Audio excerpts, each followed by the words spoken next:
Пред се му благодарам на пратеникот Пишев што не посети да ги сослуша нашите проблеми, што одвои време за нас. Разговаравме за некои кредити поволни што се нудат за подобрување на нашето тековно работи.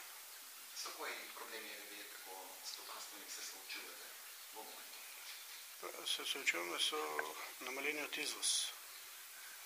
Имавме еден дел од нашите производства одеше на извоз.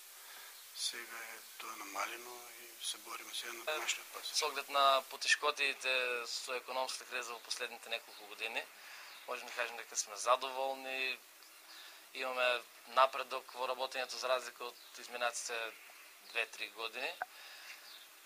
Така да, с оглед на каква е ситуацијата и как е, сме задоволни. Дали това се должи на модни трендове, некои што пратиме, дали се должи на тоа дека сме по-нова фирма, па ни се отварат нови пазари.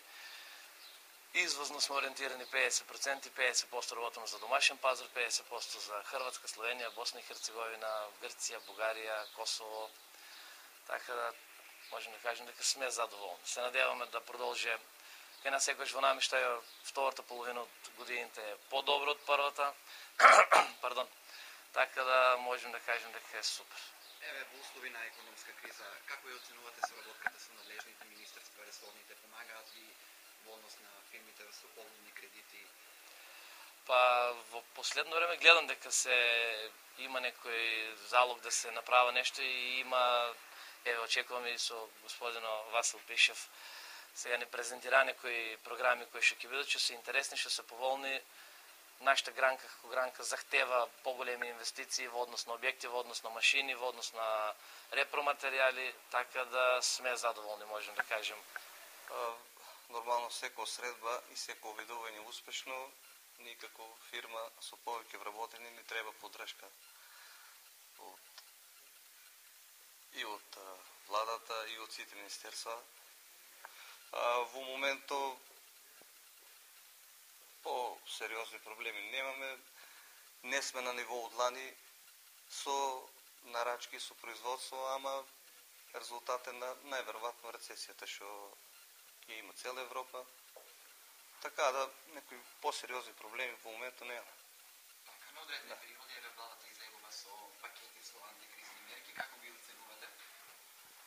Па сигурно ќе ни бидат од полза и ќе ни дадат, што се вика, инекција, да малку полесно ја пребродуваме таа рецесија што има Европа и успешно да ги пребродаме и второто полугодие од таа година. Согласно програмата за развој на мали и средни предпријатија, донесени од владата на Република Македонија, а имајќи во предвид фактот дека како пратеник избран од граѓаните на општина Струмица, имам обврска адекватно да ги застапувам нивните интереси, да ги презентирам нивните барања, да ги слушам нивните потешкоти и размислувања. Затоа денес одлучив да ги посетам фабриките Алмак од Струмица, Савело и 11 септември.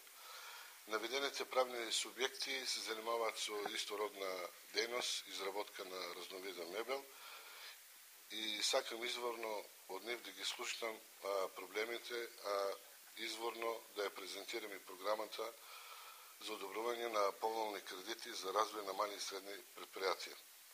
Како што ви е познато, преку Македонската банка за поддршка и развој беа пуштени околу 150 милиони евра во првата транша, со кои овие 150 милиони евра беа поддржани 700 проекти, дадени во 25 општини во Републиката и 3600 вработување имавме со нив.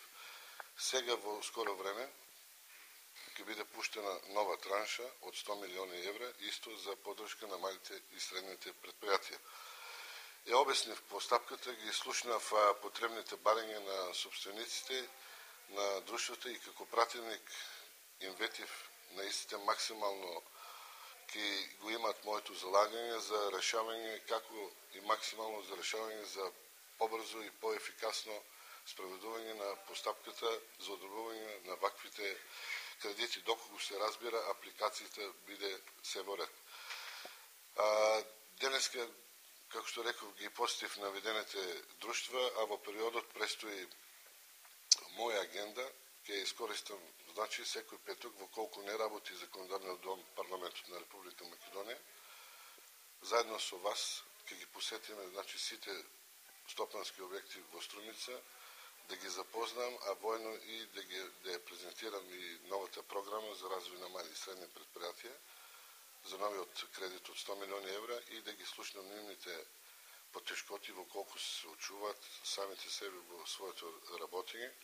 И јас како пратеник овде сум за да ја помогнам пред сите надлежни министерства во колку ги имаат тие проблеми.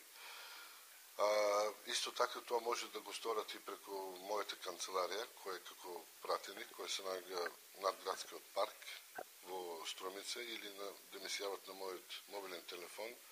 Знам дека повеќето стопанственици го знаат мојот мобилен телефон, слободно можат во секој време да ми се јават за нивните проблеми.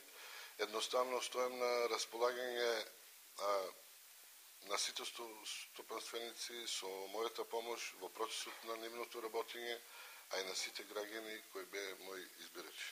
Благодарам.